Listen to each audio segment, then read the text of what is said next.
des de l'any 2008. Then I should move to English. We are especially delighted to see such a strong, young audience here today, because the main objective of this literary award is precisely to offer to young people from across the Mediterranean a platform to express themselves. This edition invites participants to imagine futures for the Mediterranean in the face of dramatic crises we are living today, with conflicts, inequalities, the climate crisis, humanitarian emergencies, forced migrations. Today, we are joined by 10 finalists from different countries, and today, 3 winners will be announced. This year, we have also invited members of the MER program from Analyst Foundation, who bring their sensitive and commitment to Mediterranean issues. We are also joined by young networks from across European Mediterranean, as well as cultural institutions that have collaborated in promoting narrative and among their audience. Thank you to all for the presence today and the support. This is a very special edition, and it takes place in the framework of UNESCO Mundiacult, World Conference on Culture. A Sea of Words aligns closely with the discussions promoted by the Mundiacult on culture as a driver of social change. I want to remember the words of two people. First, Petar Matveevich, an author who wrote this Mediterranean breviary. The Mediterranean has always been at the center of the world, a sea between lands, between cultures, between memories and destinies. And then I want to quote the Catalan writer Abdelazem, fundador de l'IEM. Ha escrit sobre la Mediterrània com a conseqüència natural de qui som, de la meva existència. I wrote about the Mediterranean as a natural consequence of my being, of my existence. This year edition, A Sea of Words, has invited young authors from across the Euro-Mediterranean regions to envision a possible future for the Mediterranean. Their stories reflect both the challenge and opportunities ahead, and they encourage to identify grounded in diversity, democracy, and cooperation. An international jury of 6 European and Mediterranean writers that are among us will present the winners of this edition. In addition to the award ceremony, today's program includes an intergenerational dialogue between the winners and the Syrian poet Maram, al-Masri, journalist and writer Cristina Rivas, and the philosopher and writer Karima Ziali. We will conclude with a concert by the emerging local artist Lebel, who fuses pop and with North African music tradition. But let us start our journey to the Mediterranean we imagine, and let us allow the stories that these narrators give us in reflection of the role in the literary creation as the tool of fostering narrative of pace and dialogue. Let us welcome to the stage, first of all, Seren Florenza, Executive President of European Institute of Mediterranean. Please, Seren Florenza.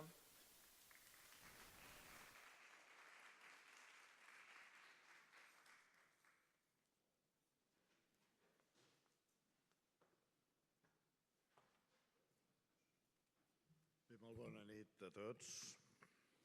Suposo que els aplaudiments eren per ell, perquè jo encara no havia començat. Okay, so we are really pleased to be here today, tonight with this group of young people who are the winners of this contest of literary compositions. And it is the 17th edition of A Sea of Words, the writing competition launched in 2008 by IMED and the Annalyn Foundation. And so, first of all, I would thank the Annalyn Foundation and its director here with us, who is not an alien from the European Institute of the Mediterranean, where he was one of the highest responsible people for many years. And so I thank very much for this very long collaboration that we continue. At the IMED, we remain deeply committed to fostering a common space in the Mediterranean, inspired by the spirit of Barcelona Declaration 95, whose 30th anniversary we celebrate this year. That landmark agreement laid the foundations of a Euro-Mediterranean partnership based on cooperation, dialogue, and shared prosperity. Later, the creation of the Union for the Mediterranean reinforced those principles. 30 years on, our conviction isn't changed. Dialogue and cooperation are indispensable to building a peaceful and sustainable region. This edition of A Sea of Words also takes place, as had been said, within the framework of Mundiacult 2025, Spain's UNESCO World Conference on Cultural Policies, held during these days here in Barcelona. This is a global initiative promoted by UNESCO, member states, and the UNESCO organization to reaffirm culture as a key element of the global political agenda and the Sustainable Development Goals. Moreover, it promotes culture as an instrument of social change. Within this framework, we are proud that our initiative is connected to Agora and Xarxa d'Agora Cívica, where culture is an engine for dialogue and transformation. And it serves as the common thread that, of the proposals presented by the IMED and the Annalyn Foundation. These contributions linked to the access of culture and peace and heritage in crisis resonate strongly with the spirit of this competition. I would also like to highlight the valuable collaboration of the Arab League educational and cultural and scientific organization, Alexo, whose representative I salute very much. I know that the Director General wanted to be with us, but still flying at this moment, and will be with us in the continuation of the other activities that IMED is performing tomorrow in this context of media cult, related in that case in heritage, Mediterranean heritage, as a tool of peace and understanding among peoples around the Mediterranean. So this Alexo has made possible the recognition of the creativity and intercultural dialogue through the award that Alexo is bestowing for the best short story in Arabic. Because as you know, the young people who are participating in the contest may write in whatever language they want, and many of them, of course, do it in Arabic. And so the first short story in Arabic is receiving this year the prize of the Alexo, the Arab League Educational and Cultural and Scientific Organization. This partnership underlines the importance of linguistic and cultural diversity in shaping our shared Mediterranean future. Also, special mention to Hamza al-Halabi from Gaza. You know that, he is one of this year's winners, but unfortunately he cannot be with us today due to the terrible suffering of his people, the Palestinian people, and the severe destruction and slaughtering that's taking place, unfortunately, and very sadly, in Palestine. So his absence of Hamza al-Halabi is a painful reminder of the human cost of conflict, and yet his story reaches us as a powerful voice of resilience, creativity, and hope. We honor him here tonight, together with all the young authors who have contributed to this edition.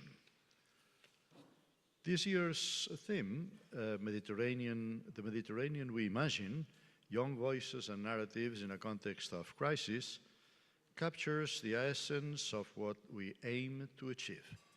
Through literature and storytelling, young people from across the Euro-Mediterrnean region have shared their visions, their concerns, and their hopes for the future. In this sense, I would like to express my gratitude for all of those who have submitted their works and their creativity.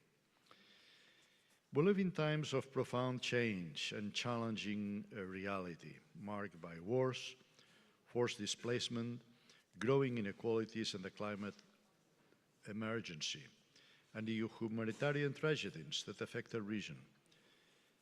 In such a context, it is crucial to listen to the voices of youth. Too often overlooked, they bring fresh perspectives, creativity, and determination. Their narratives do not claim to be the only or the ultimate answers, but they enrich the dialogue and help us imagine alternatives to the crisis we face. Stories matter. Narratives shape our collective memory and our understanding of the world.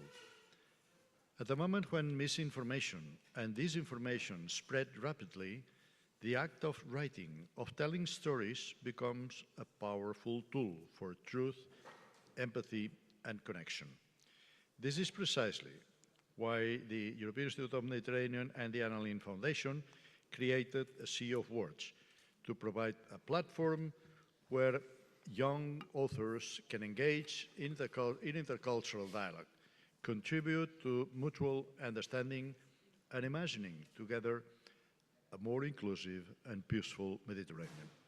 With this spirit of dialogue and cooperation, I thank you once again for your presence here tonight. Thank you very much.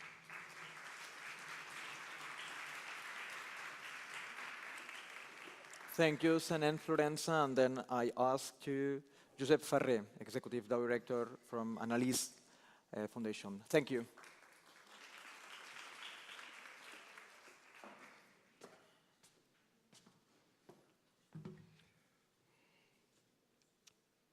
Benvolguda secretària general, benvolgut president executiu de l'IEMET, amic Senent, representative of Alexo, dear friends, young leaders. It's a real pleasure to be here in the 7th edition of the Sea of Words.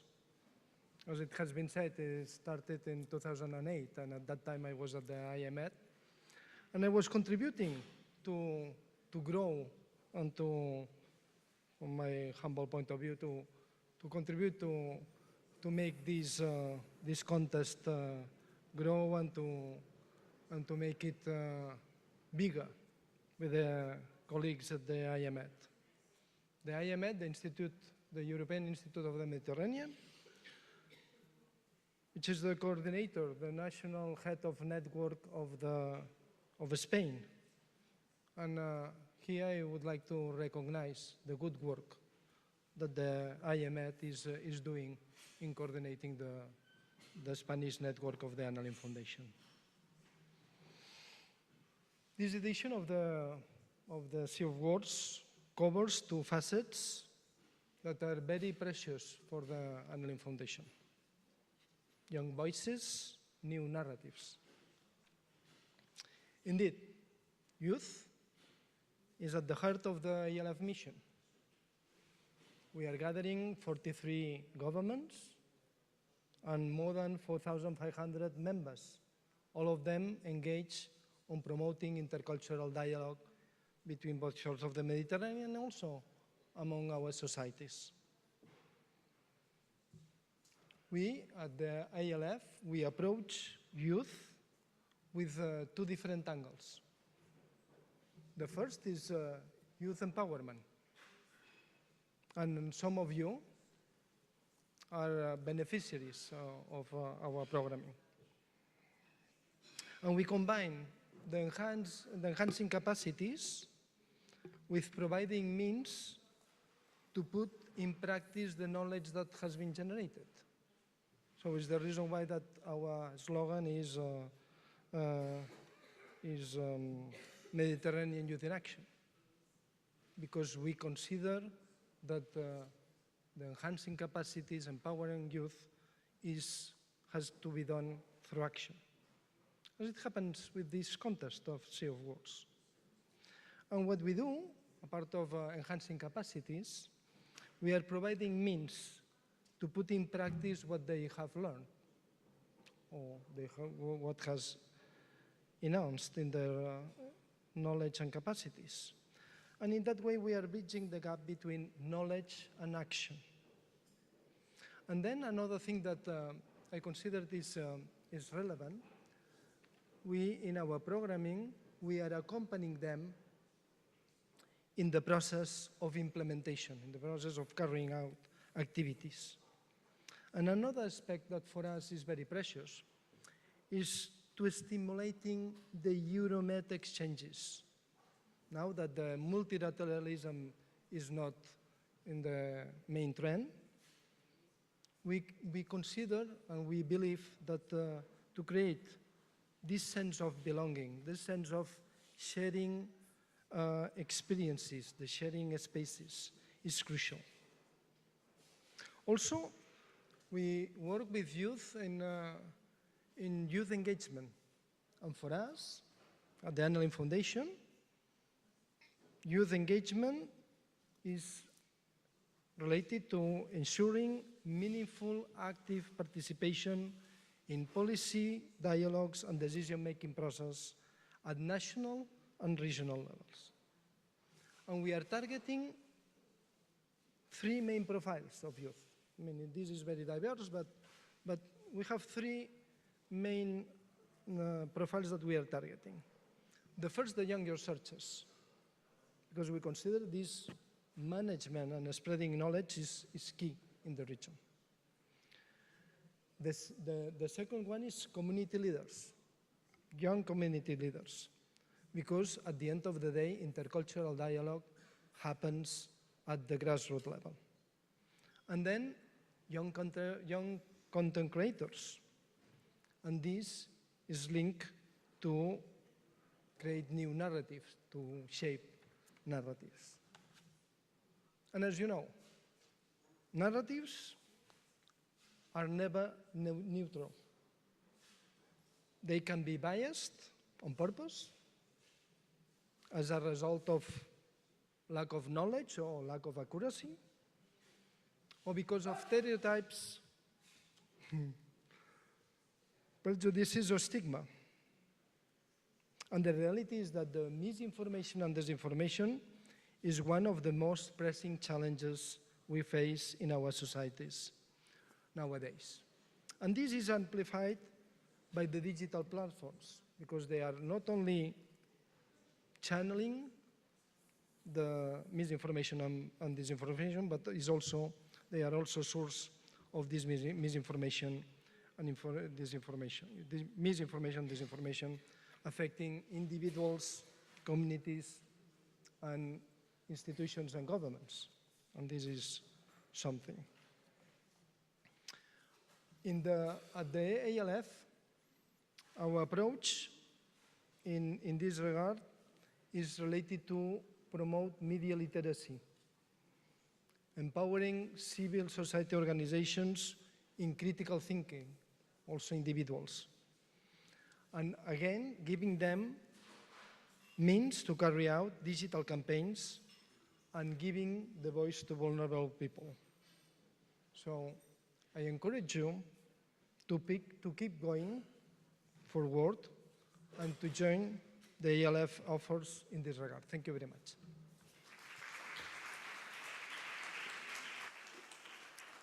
Thank you so much. And to end this part, I ask you, Lorena Elvira Ayuso, Secretary General of the Department of European Union and External Action of the Government of Catalonia. Thank you.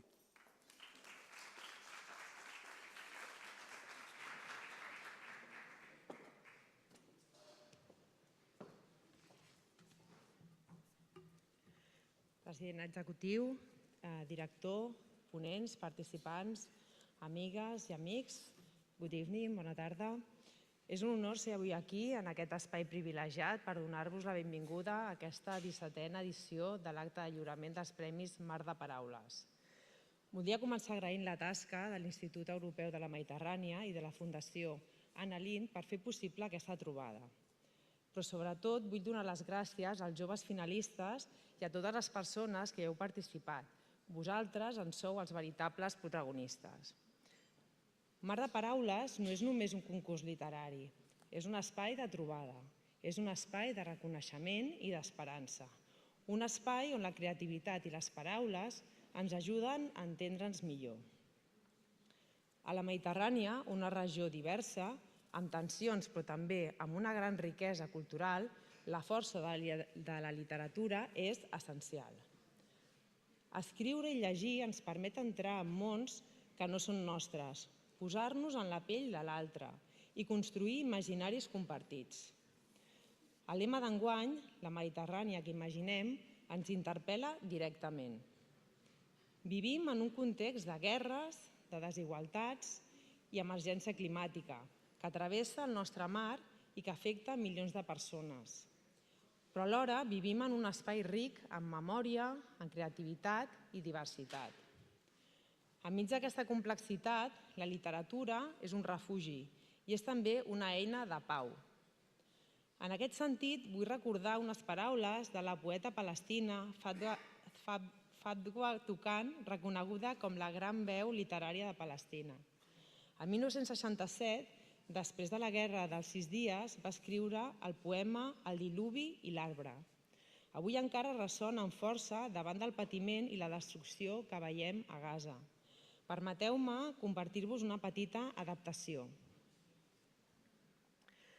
La tempesta bramava, deien que l'arbre havia caigut, però les arrels viuen, profundes a la terra, i els ocells tornaran. Sens dubte, els ocells tornaran. Aquestes paraules ens recorden que fins i tot enmig de la destrucció i el dolor hi ha arrels que resisteixen i ocells que tornen. És una metàfora universal de la resiliència i de l'esperança col·lectiva.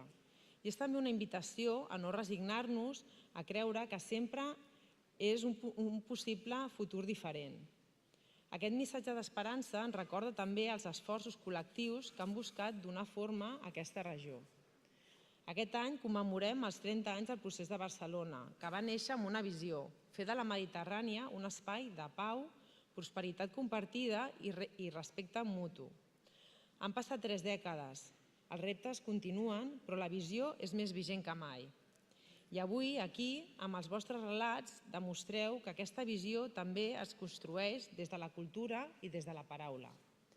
És també especialment significatiu que aquest acte tingui lloc en el marc de Mondiacult 2025, la Conferència Mundial de la UNESCO que situa la cultura com a motor de desenvolupament sostenible i de transformació social. Mar de Paraules n'és un reflex perfecte, joves que imaginen i narren futurs més inclusius, més justos i més vius. Des del Govern de Catalunya compartim aquesta aposta. La nostra acció exterior mediterrània es fonamenta en la cultura, la cooperació i els vincles entre persones. Reforcem el nostre compromís amb una Mediterrània de pau, drets i oportunitats, on la paraula i el diàleg siguin sempre al centre. Permeteu-me acabar amb un missatge per a vosaltres, finalistes i participants. Continueu escrivint i compartint les vostres històries, perquè les vostres paraules són llavors de futur, són arrels que resisteixen i són ocells que tornen. La Mediterrània que avui imagineu a través de la literatura és també la Mediterrània que junts podem construir. Moltes gràcies, shukran, thank you very much.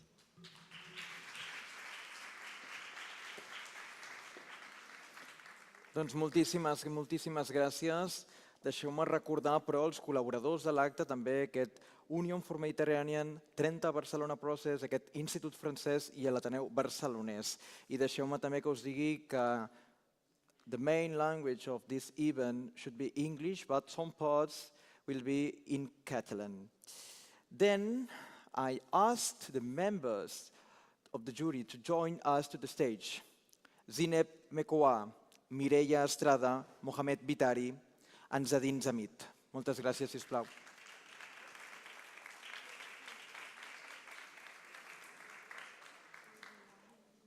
And I have to ask to Zineb Mekoa to explain about this edition, and then to Mohamed Bitari, member of the jury, to give some words about Palestine in Catalan. Thank you, all of them. Aquí, sisplau, sí. No, dret, sí. Hello. Do you hear me well? Yes? We're very happy to be here. I'm speaking on behalf of all the members of the jury of Sea of Words 2025 edition. We are gathered here today to celebrate the results of this edition and to announce the winners of this year's contest. So I'm honored to introduce the members of the jury of the 2025 edition of Sea of Words. Elisabetta Bartuli from Italy, the president of the jury, and who today cannot be with us because of a health issue. She really did an amazing job of coordination, so thank you, Elisabetta, for this. Mireia Estrada from Spain, Mohamed Bitari from Spain, Nadine Zamit from Malta, and myself, Zeynep Mekwa from Morocco and France. We would also like to then extend our warmest regard to the president, who, because of a last-minute problem, cannot be with us today. This year, the contest has received a wide range of submissions, showcasing the creativity and diversity of young voices across the Euro-Mediterranean region. For this edition, we have received a total of 276 short stories from young authors all across the Euro-Mediterranean region, which is a lot. And among them, 145 short stories have been preselected. And the participation for this preselection shows a fairly balanced representation this year, with 69 women as participants, so 47.6%. Approximately, 75 men, which is 51.7%, and one non-binary participant. Submissions came from 27 different countries, highlighting the diversity and richness of the contest. Among them are Albania, Germany, Algeria, Belgium, Bosnia-Herzegovina, Palestine, Lebanon, Spain, Morocco, Turkey, Croatia, Egypt, Tunisia, Italy, Greece, France, and many more. Stories were submitted in 15 different languages. It was an amazing work of translation. Thanks to Ahmed for this, reflecting the linguistic plurality of the region.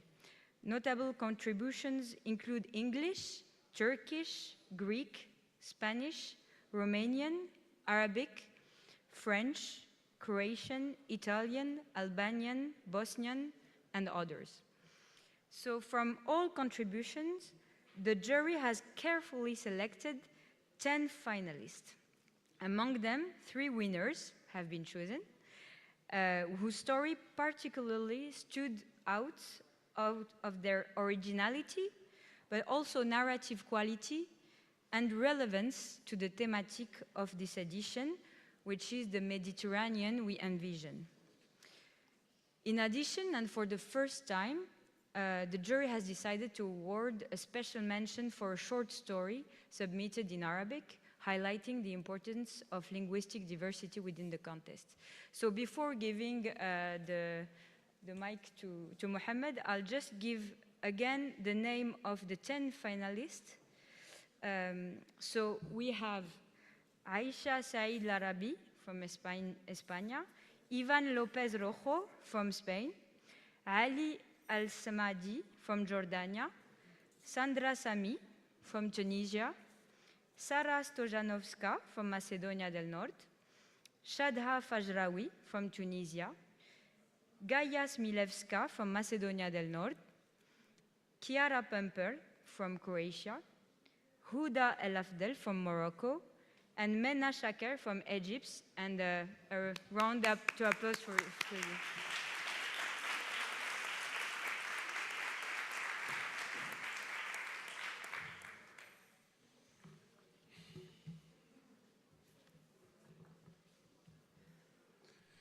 senyores,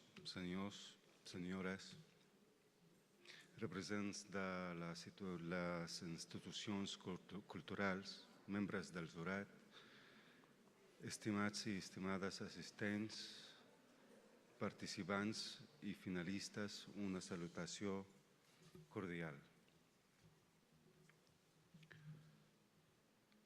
El Premi Mar de Benarous, un guardó que reconeix l'escriptura com a eina d'expressió, un punt de diàleg i instrument de transformació. Felicito els finalistes i les finalistes, els que aplaudeixo sincerament per la seva feina. Tanmateix, malgrat la celebració i la riquesa cultural que ens reuneix avui, he de dir que la nostra alegria és incompleta, perquè el món que ens envolta s'enfonsa en espirals d'injustícia, violència, desplaçaments, guerres i genocidi a Gaza. També perquè un dels participants en aquest premi, Hamza al-Halabi, que va escriure, va participar i va aspirar, no ha pogut ser aquí amb nosaltres avui, simplement perquè està assetjat a Gaza, on la tinta és impedida a convertir-se en peu i el cos empresonat dins de fronteres que no pot creuar. Des d'aquesta tribuna literària li enviem una salutació plena d'afecte i li diem que la teva presència és amb nosaltres avui, encara que no hi siguis físicament. La teva veu arribarà, encara que intentin silenciar-la. Fem una crida també a totes les institucions culturals perquè facin tot el possible per donar suport a Hamza i a cada escriptor i escriptora que avui lluita per sobreviure, mentre somien simplement amb viure. I el món ha perdut a Gaza poetes, escriptors, artistes. No eren només víctimes, eren veus vives. El que passa avui a Gaza no és una qüestió local, sinó una prova moral i humana de caràcter mundial, que traspassa fronteres i despulla el silenci del món.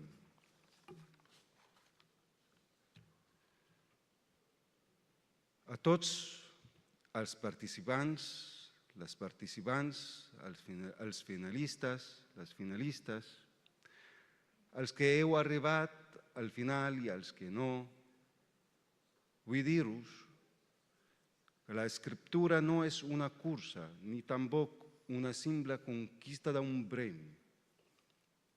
Escriure, com va dir Umberto Eco, jo no escric per dir allò que sé, sinó per descobrir allò que no sé. Escriure és aventurar-se en el desconegut. Escriure és enfrontar-se al món armat només amb la veritat pròpia. Escriure és intentar fer una petita diferència davant la llau imparable de l'olvid. I per acabar, recupero les paraules de l'escriptora palestina libanesa Karima Ziali, que des del cor de la foscor va escriure: l'escriptura és la meva veu quan se'm vol fer callar. És la meva llibertat quan se'm vol empresonar. Moltes gràcies. Moltes gràcies.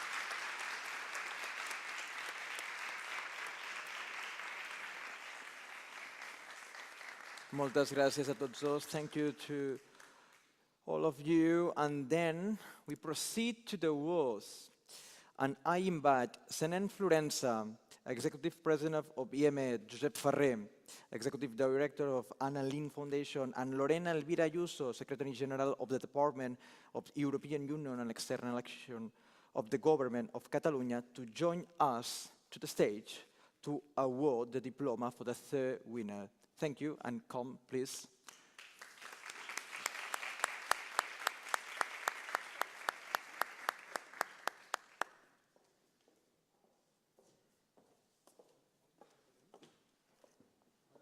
Sí. Muchas gracias.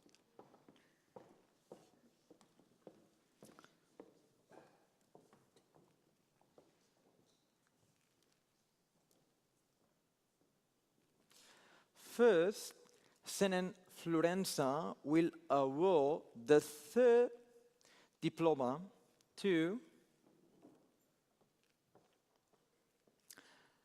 Kadja Fairoui from Tunisia for the short story Zebil.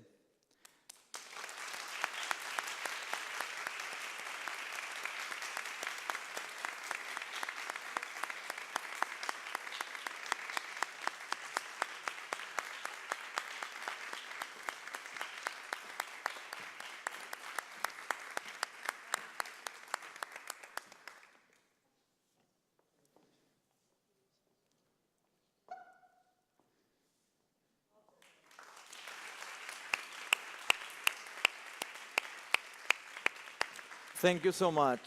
Then, Josep Ferrer will award the second diploma to Aisha Said Larab from Spain for the short story La isla que no está en los mapas.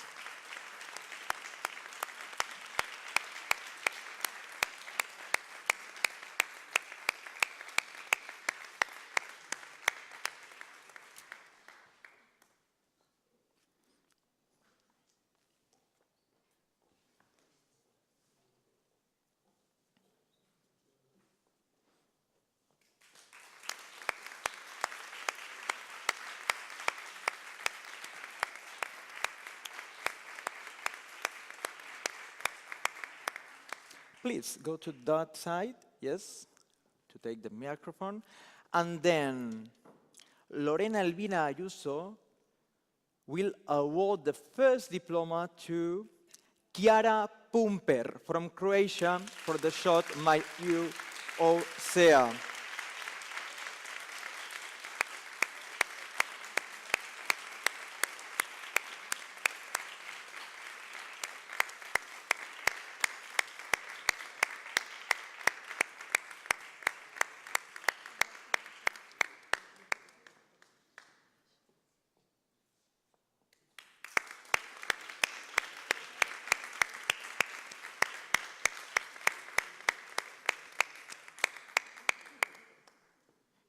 And now, for the first time, Alexo will award a special mention to the best story written in an Arabic language. I invite Abdelazem Jemari in representation of Mohamed Oal Ammar, General Director of Alexo.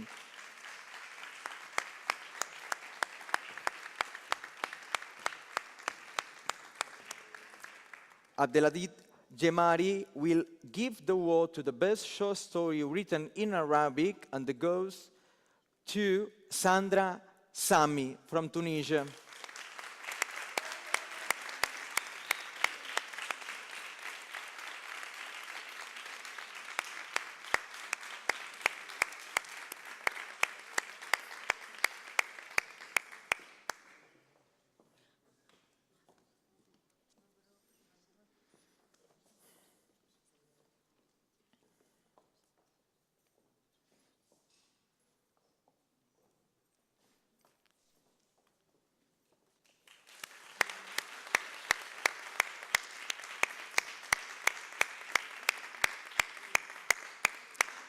Thank you so much. And now I call all the finalists of this edition to join to the stage. First, Ali al-Masri.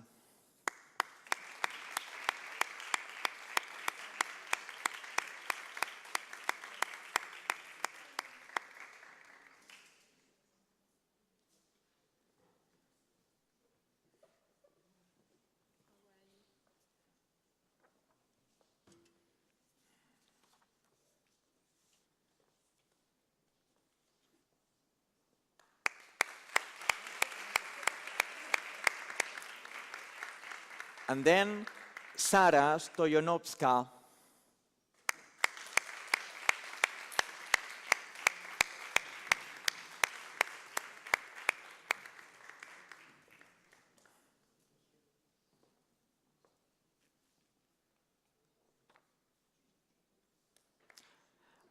And then Gaia Smilevska.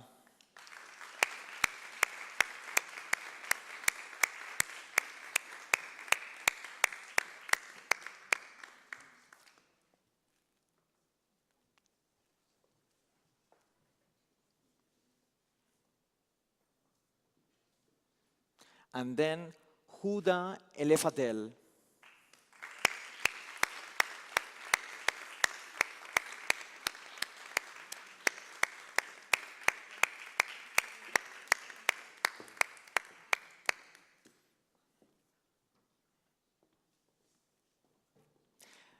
And then Mena Shaker.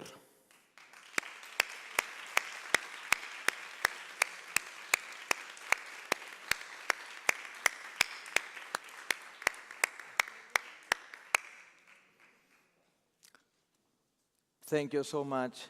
I then ask you to Zineb to conclude this part.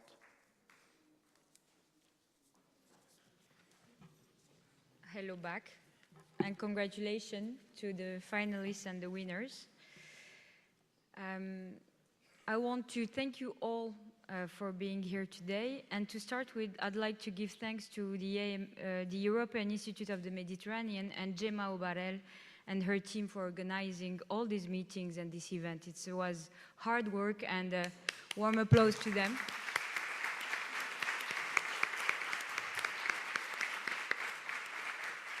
I'd like also to give thanks to the Annaline Foundation, of course, and last but not least to the French Institute and its director, Valérie Nicolas, for putting me in touch with the IMED and allowing me to participate to this beautiful journey. Launched in 2008, so you've understood it's through a collaboration between IMED and ALF. The Sea of Words offers young people the opportunity to express their perspectives through literary creation, while promoting peace, dialogue, and mutual understanding through imagination. As a writer myself, I couldn't help but ask myself, but what is imagination? To imagine is to build a new world, and in doing so, to free oneself from all constraints and preconceptions. To imagine is to have the ability to reinvent oneself and to reach out to others. Today, as we can see from the state of the world, with climate change and wars, it's becoming increasingly difficult to reach out to others. We are inundated with stories and discourse that essentialize and confine. It is as if communities were becoming increasingly rigid, as if dialogue were impossible because we are, by nature, too different and therefore inevitably incompatible.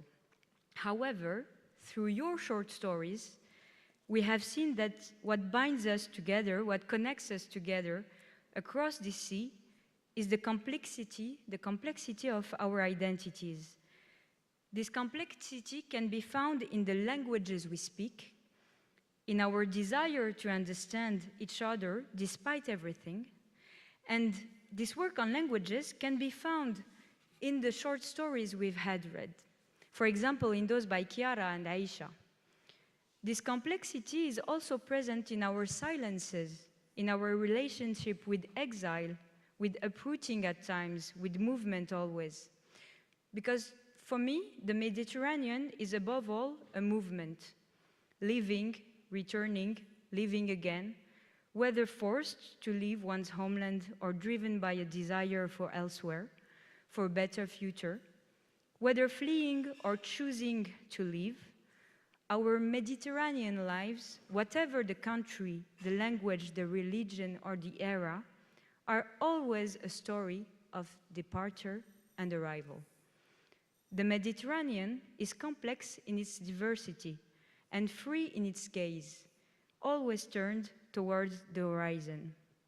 This sea at human heights, sometimes a tomb, sometimes a fantasy or a legend, remains perhaps in our world where identities are increasingly fixed, where everyone retreats into their community, a source of hope as well as a graveyard, because it raises the question, what is humanity? And this question also appears in all the short stories I've read as a jury. I'm thinking of Shada's text, which calls on the imagination to come to the rescue in the face of an army of shadows. I'm thinking of Hamza's short story, who could not be with us today, as Mohammed said, and whom I would have loved to meet. I'm thinking in particular of one sentence from his short story. Those who were against me were no longer enemies, but victims of a false narrative.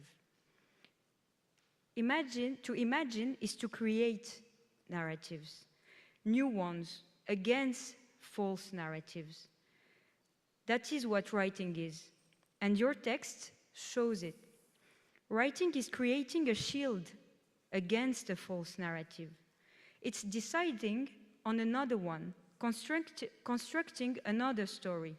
It's the power to create, to imagine another path, a hand reaching out to the other.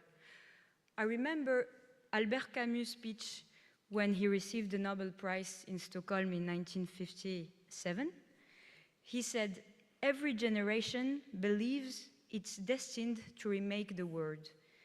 Mine, however, knows that it will not remake it. But its task is perhaps greater. It consists in preventing the world from falling apart." This sentence is strikingly relevant today. Given the state of the world and the planet, our generation has a duty to prevent the world from falling apart. How? By re-enchanting it, by rejecting hate speech, false narratives, by fighting back with other narratives, our own narratives, in our own languages, by imagining another path.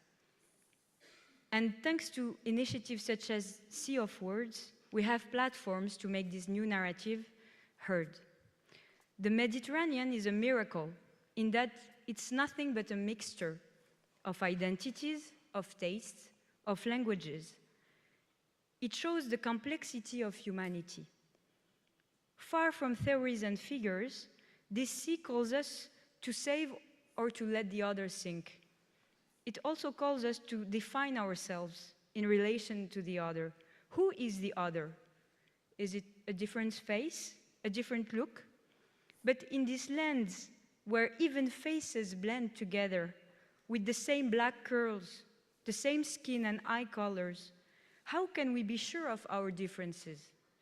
Lulled by stories of conquest and invasions, steeped in tales from our childhood that recall both East and West, North and South, how can we be sure that the foreigner, the one we so easily label as the enemy, is not part of my family, is not my ancestor or my child? For this sea has always been, despite everything, indifferent to the borders that men have always wanted to draw. We need only go back in time to realize that a Moroccan or a Spanish or an Italian today was yesterday a Roman, a Greek, an Andalusian, an Arab, a Jewish, a Norman. That the enemy with the vacant stare was yesterday my brother, will be tomorrow my lover. This is the good fortune of the Mediterranean, our good fortune.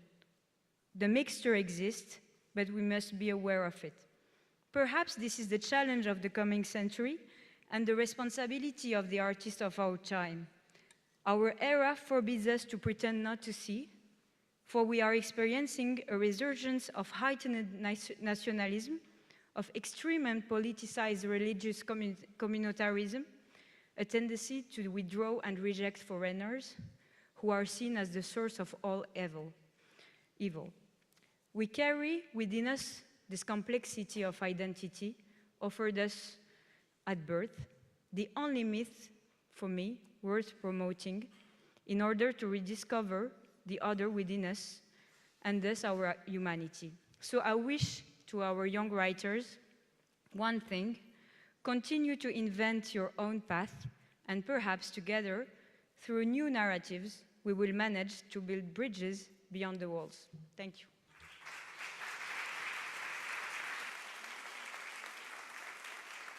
Thank you so much to all of them.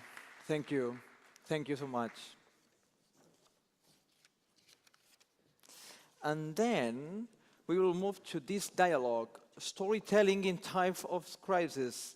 And I invite Maram al-Masri, Cristina Rivas, Karima Ziali, Kaja Faraoui, Aisha Said, Larabi, and Chiara Pumper to join us to the stage. And I also invite to the Discussants from the Mediterranean Youth in Action program and the Young European Federalists to sit here in the front of the stage. At the end, I will join them to reach a dialogue. So please, I ask Maram al-Masri, Karima, and Cristina to join me. Thank you. Hello. Thank you, Cristina.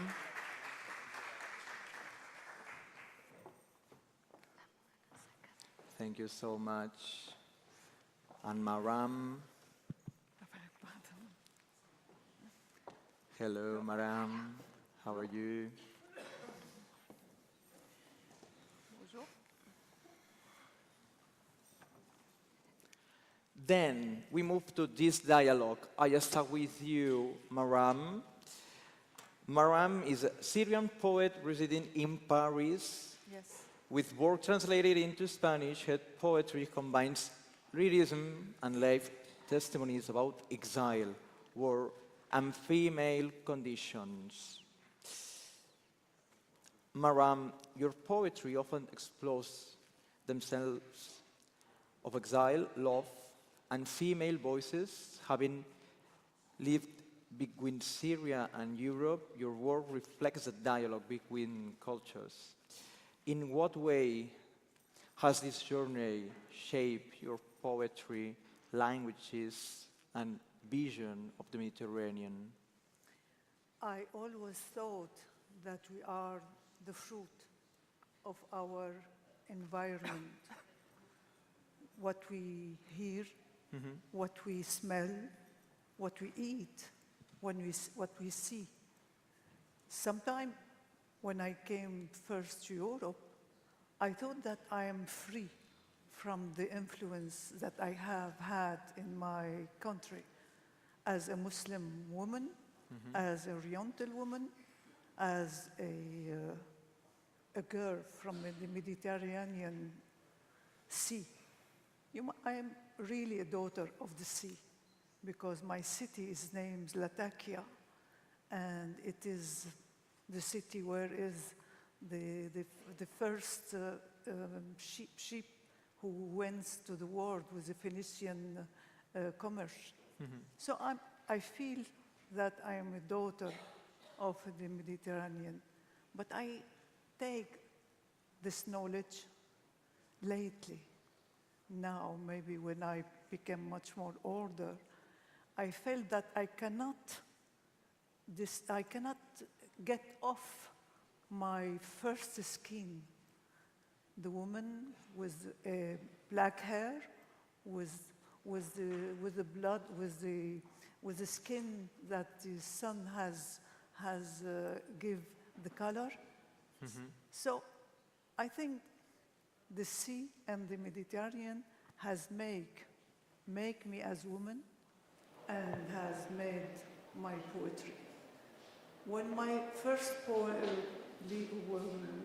has been published and the Times has written about it a very important article saying Maram can write the same poetry if she lived in Syria. Thank you so much. So I think, Interesting. Thank you so much, Maram.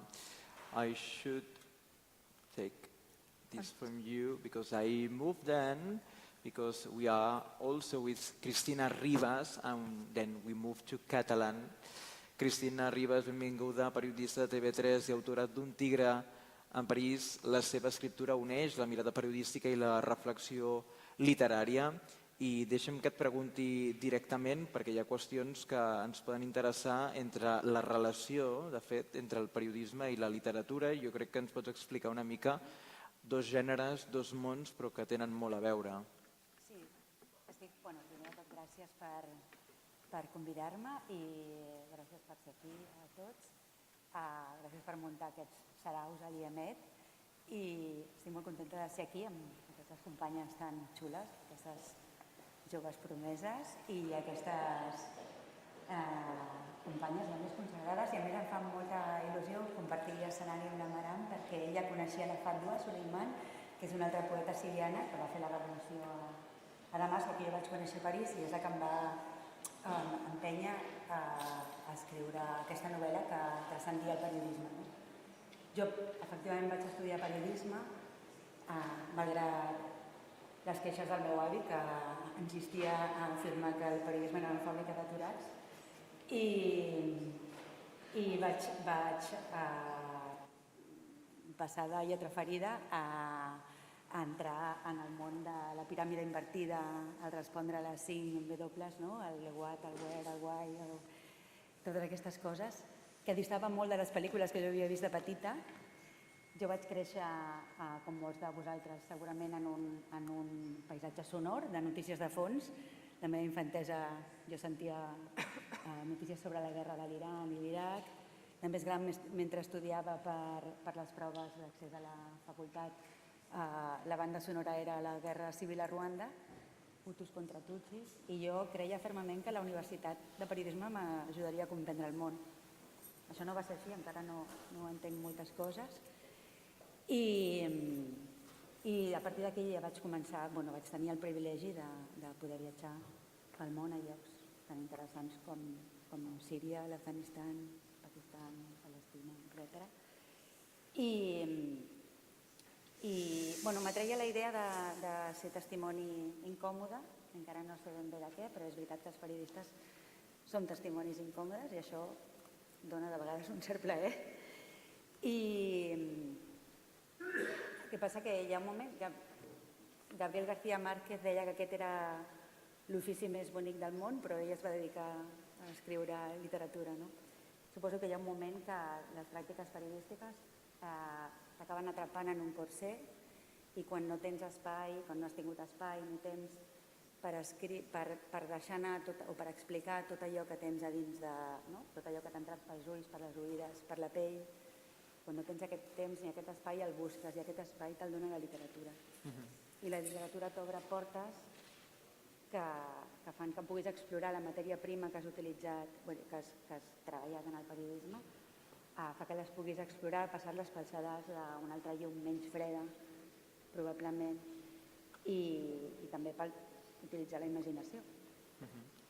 Aquesta és la història de la controvèrsia, de la confluència entre el periodisme i la literatura. També com fer que un nombre cada vegada més creixent de gent que evita informar-se pugui aprendre o saber aspectes d'aquest món que fins ara era un món que podien explicar els periodistes, com convertir aquesta matèria prima dels diaris en novel·la i com sacsejar als lectors. Això es pot fer fins i tot també des de la bellesa i la calma, més enllà dels 140 caràcters. Hi ha un moment que t'adones que penses en 140 caràcters i això és bastant esgarrifós. I, de totes formes, això, com és veritat que no sempre la literatura pot ser una arma, no sempre el periodisme és una arma, però sí que és veritat que hi ha moments d'urgència i que la creativitat en qualsevol aspecte. Ahir hi havia una edició del diari Ara, per exemple, coeditada amb muntades, que com a artista va fer que la informació tingués un altre aire. És a dir, estem en un moment molt estrany d'inventar-nos fórmules per poder arribar a la gent. La poesia segurament també és un mitjà més minoritari, però l'altre dia algú proposava que restitueixin l'Speaker's Corner, del famós Speaker's Corner de Londres, i ens poguéssim cridar, però... Jo he estat periodista en zones de conflicte i és veritat que la literatura no hauria de poder ni tapar ni ha de tapar la importància del periodisme. I quan he estat treballant en aquestes zones de conflicte, allà he col·laborat i he estat assistida i ajudada per traductors, fixes, conductors, que mereixen totes les medalles, el mèrit i el talent possible. Són periodistes potencials que no poden exercir perquè no poden signar amb el seu nom i són professionals que estan en el punt de mira.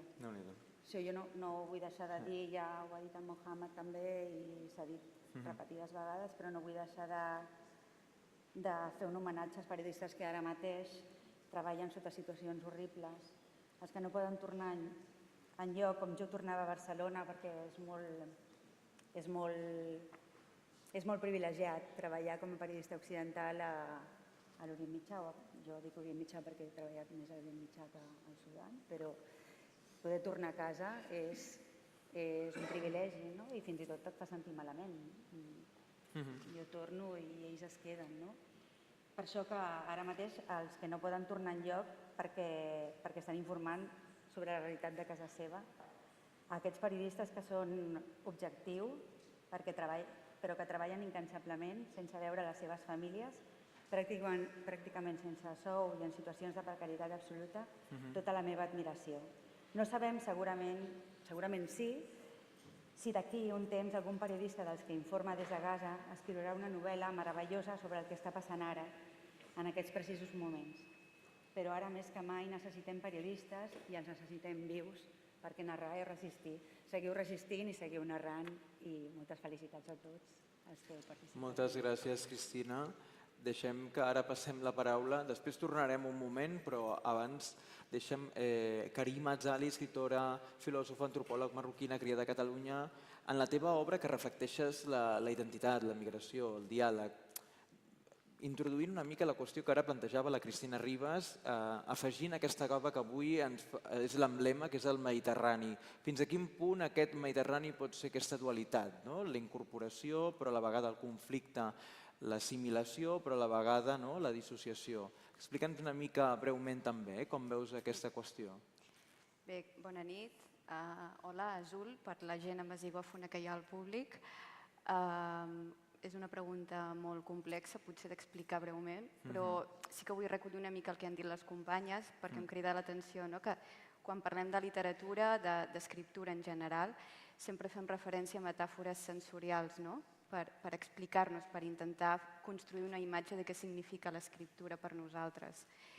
I potser a l'hora de parlar del Mediterrani, què significa el Mediterrani, o com l'he utilitzat jo en la meva manera d'escriure, en el meu imaginari, també hauria de recórrer a imatges sensorials. I són imatges sensorials també molt contradictòries, perquè per una banda, per mi el Mediterrani simbolitza l'horitzó en el que vaig néixer, simbolitza també un espai d'oportunitats, de possibilitats, i a la vegada és un espai perillós, difícil i ple de desequilibris humans. Per tant, és molt complexa, és una imatge que jo crec que s'assembla molt també amb la relació amb amb una mare, no? Sempre que parlem del Mediterrani pensem en una imatge femenina, no? Perquè amb la mare sempre tenim una relació doncs, molt complexa, plena d'amor i també de sentiments molt forts, no? Que a vegades no se saben acceptar. I per tant, si hagués de pensar el Mediterrani, el pensaria com una figura materna amb la que sensorialment i sensitivament doncs, hem d'estar lluitant constantment. Déu-n'hi-do, Déu-n'hi-do. No podríem no acabar, però ara he de passar, then I have to move here, because I have the celebrities of today. I have la Katja Faraoui, Tunisian architect and emerging writer whose poetry and stories explores human experience, emotion and hidden truth.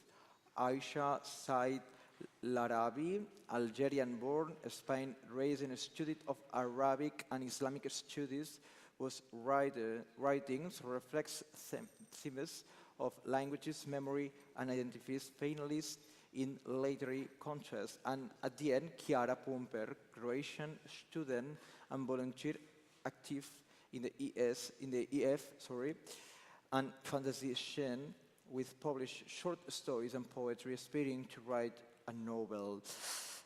First, I have to move with the questions to all of them. Katja, I start with you, if you don't mind. How are you, Katja? Hi, how are you? It's Shadaf. I'm fine, thank you. I'm actually so thrilled to be here. I'm so thankful for the opportunity. This is actually like a confirmation for me, or that actually I can write. I've been always suspicious about myself, but right now I feel more confident and I can get serious about it. Katja, could you talk about this title of your text, this Sebil? Sabil, yes. Sabil means a pathway or a way, like maybe we can say a solution. And Sabil talks about Sibel. She's a young girl who faces oppression, and she tries to break the chains of this dictatorship regime. She's a rebel, and she's like trying to find freedom in the Mediterranean north, saying that we in Mediterranean south, we always see Mediterranean north as a shot at a better future. So she seeks that also for her and for her family. Well, thank you so much. Then I should move to Aisha Said Larabi, Algerian-born, Spain-raised student of Arabic and Islamic studies, whose writing reflects these themes of language and memory. Aisha, for you I have this question in Spanish, because the text is La isla no está en los mapas. Es una narración que nos explica esta isla donde las pensturas construyen a pesar de sus diferencias. ¿Crees que esto lo hace único el Mediterráneo? ¿Crees que aquí ayuda esta lógica que en esta isla se puedan construir a pesar de las diferencias? Sí, siento que el Mediterráneo es un sitio lleno de distintas identidades. En mi relato narro la historia de una isla donde un grupo de jóvenes con distintas historias, identidades e idiomas se reúnen y se dan cuenta de que los idiomas y las distintas historias no tienen por qué resaltar unas por encima de otras, todas son igual de importantes. Y en esa isla encuentran ese confort que en sus países no encontraron, y siento que el Mediterráneo es eso, es como la isla de mi relato, pero más grande, ya que a lo largo de la historia el Mediterráneo es un lugar donde han convivido muchas identidades, historias y idiomas. Thank you so much. And to end this part, I have to ask you, Chiara Pumper. Chiara, how are you today? Sorry, this microphone is not working, so I got another one. Two microphones today. Yeah, I feel amazing. My hands are still shaking. I feel like I'm going to throw up, but I'm very happy to be here. Talk me about this, My, Your, Our Sea. Wow, this title. And then love has a lot of power in your text. Talk me about love as a revolutionary attitude in your text. All right, so my story is called Mine, Yours, Our Sea. When I saw the topic of what this year's topic is going to be for the competition, I was quite surprised. I didn't know what to write because, you know, I'm one person.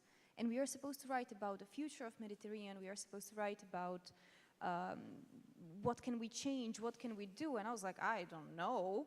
I don't even know where I'm going to be in 5 years, in 10 years. How can I plan anything? How can I help anyone?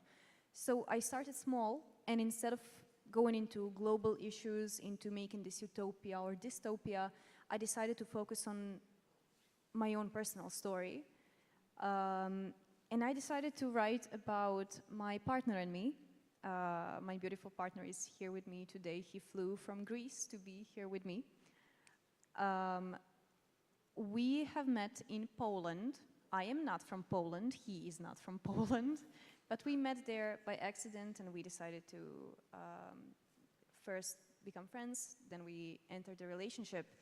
And it taught me so much, not only about what it means to be in a relationship, but also about everyday struggles that he might face that I knew nothing about. Also about struggles that just had nothing to do with us, but that were somehow connected to us. We look very different. Our skin color is different, especially during summer. I get red, he gets black. So in our country, people are very pale. And to see somebody who's dark-skinned can be surprising, can have this reaction of, ooh, a foreigner. Oh, this is strange, this is, you know, weird. Our languages are so different. I still cannot pronounce half of the words he says. He cannot pronounce some of the words that I say. So it was a process of learning. And the funniest thing about this, I will finish off very quickly. The funniest thing about this is I have never thought that I was a romantic person. I was never somebody who's, like, you know, going to find a true love. I always imagined myself with 5 cats, and that's it.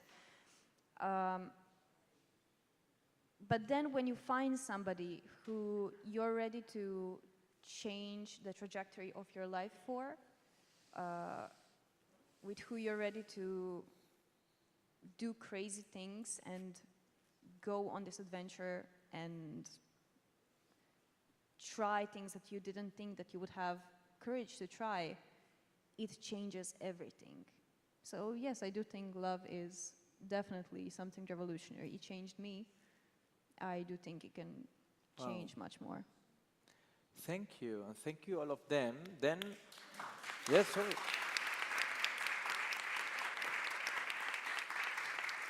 Then I have to ask to the people here from the Born CCM, a big applause also for the people here in the Born that are helping yesterday with us, and today to put the lights on here in the front of, because I have to move and ask to the discussants one comment or the questions. We have a lot, not more time. Who is going to speak? One of you? You? Yeah? Okay. We have here the camera. Please. Hi. First of all, congratulations for winning, of course. And I have something about the text that was written by Chiara, because I was really impressed by the way you described even the little things, like the spices or the coffee. And it was like I was smelling it myself, so that was something I really liked it. And I also really liked your poetic way of writing a text. That was pretty unique to me. And one of my questions was going to be, was the story based on something personal, but you already replied to it. So I want to ask you if, in which way do you hope to inspire people at the other side of the Mediterranean with your text? Okay, I have to take this microphone and move to here for you.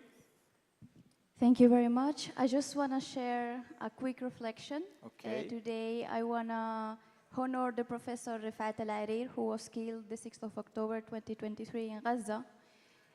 He was not only a poet, he was a teacher, he was the professor of my dear friend Alia from Gaza.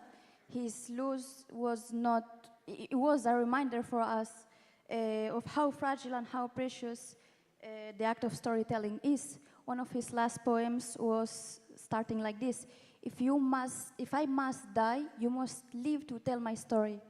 This is not just poetry, this is a call. This is a call to live, to carry, and to protect the stories of others that they cannot, unfortunately, share their stories. And when we talk about the Mediterranean, we imagine we must first acknowledge the Mediterranean we were living, a sea that has become a grave for migrants, a line of separation on deciding who is worth to belong and who is worth to draw in the sea.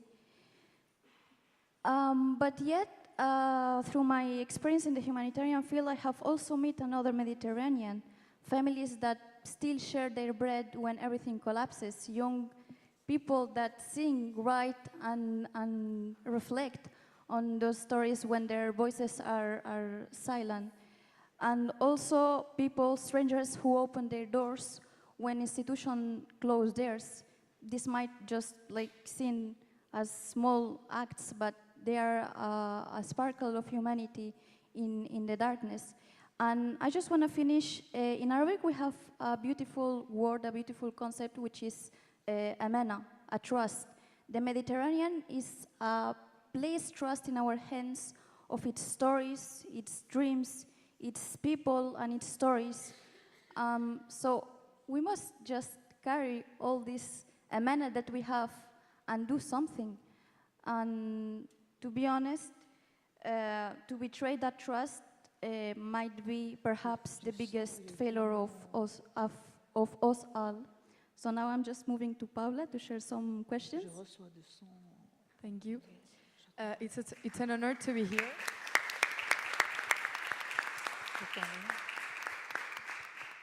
It's an honor to be here among voices from across the Mediterranean and the world.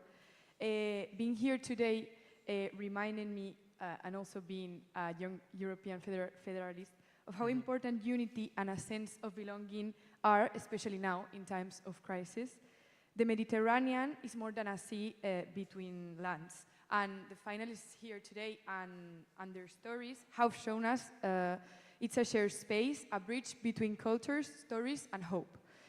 And in a time of rising division, we, the youth, have to take benefit of this kind of events and stand up together for everything that seems to be falling apart today, such as democracy, that it seems that we can no longer trust or take for granted, or even our humanity. So I would like to ask the winners today, because your stories were, I think, I read some of them and they were very powerful, and I think they help us bring us closer. I would like to know, as the young voices of our generation, how do you feel about the global situation? What are your thoughts about today, like the world today? Thank you so much. We have not a lot of time, but I want to listen all of you. Who wants to start? Chiara, maybe you have the microphone, the double microphone. So. Okay, what exactly am I answering to? What would you prefer? Maybe this last question? Okay. Yeah? The situation today, it's hard to answer as a young person, because we live simultaneously in a time where we are so connected and we know about what's happening everywhere in the world at the same time. However, we are so distant from it. I personally come from a generation that when we were kids, you're watching your parents watch the news on television, and it's always, it's a grown-up business. It's not interesting. Then suddenly, and I actually told it to people today, when I was a kid, I used to believe that we are living in this perfect world. Wars, that was happening before. It's not happening now. And then I grew up, and suddenly you're expected to know these things about the world. You're expected to be a functioning part of society, and you know nothing. In the same time, there is this push, I feel, from older generations because, what do youngsters know? Like, what do you know? You're young. You haven't been through what we have been through. So they won't really support you going into or researching politics or researching the happenings in your country or in the world. The voices of young people today are getting through to the public and are getting through to other young people, but the way that it's happening is changing from what it was previously. I don't, for example, have a television. I lived in student dorms for years, didn't really have access to information through, everyday news. However, my main source of information was through social media. And through social media was the first time I heard, for example, about student uprising in Serbia. There is a huge thing happening where the entire country is on their feet. It's a big thing right now. And the way that I heard about it was from some of my friends posting it online and being like, hey, did you see what's happening? Serbia is a country next to mine. And on the other hand, on one hand, it is, social media is not always to be trusted because there is just so much information going on. Mm-hmm. On the other hand, it's something that we can see very personally. We can connect personally to people that are going through different things. So I think that there are ways for young people to get their voices out and to get involved, but that way has to first evolve, and we have to evolve with it. Okay, short interventions. One of you wants to say something? Okay. Okay. Nowadays, I kinda like it. I kinda like what is happening right now because there was a lot of censorship that happened years before that is now uncovered. Now we can see everything, especially on social media. The news is still censored, but on social media we can see everything.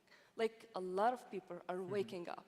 And even though, unfortunately, it is really bad, that is what is happening to the Palestinian people, for example.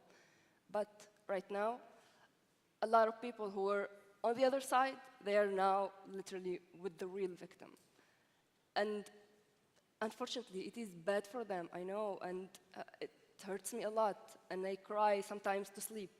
But sometimes I say maybe this is the only way that some people can know. Some people, they start like researching and not just staying still and saying, oh, not my war, I can't speak about that, I can't get political. No, now you're gonna see everything in front of you. And I'm here for it. I'm here for it because now the nations are moving. People are not staying still, are not staying silent. Everyone is speaking, everyone is like going out, and they're not accepting what oppression is doing to victim people and innocent people right now. So I kind of like it, and I'm here for it. Okay, thank you. Aisha, do you want to add something? Al igual que han dicho mis compañeras, siento que las redes sociales a día de hoy tienen un papel muy importante. Yo creo que sí, que las juventudes de hoy en día van a cambiar el mundo dentro de unos años, ya que siento que están teniendo una mentalidad más crítica. Siento que no se dejan llevar por lo que ven solo por las redes sociales, sino que también se informan después de lo que observan. Y yo creo que eso es la semilla que va a cambiar el futuro y que florecerá dentro de unos años. Thank you so much to all of them. We have to finish, but I have to present the concept. This Lebel is a Barcelona-born artist from Moroccan family. Her music fuses Arabic influence with Spanish and French urban sounds, creating a genuine and emotional style. At EMED and Annalene Foundation, we are committed to showcasing the richness of cultural diversity in this case. So, the music of this young artist who bases her artist project of blending Mediterranean sounds with honestly an emotional connection to the audience that make each performance special, with a proposal that blends electronic, pop and Arabic influences. Lebel offers us a unique sound experience that transcends cultural boundaries. So with this, I have to say goodbye and thank you to all of them and congratulations to all of them. Congratulations. Also. Thank you so much.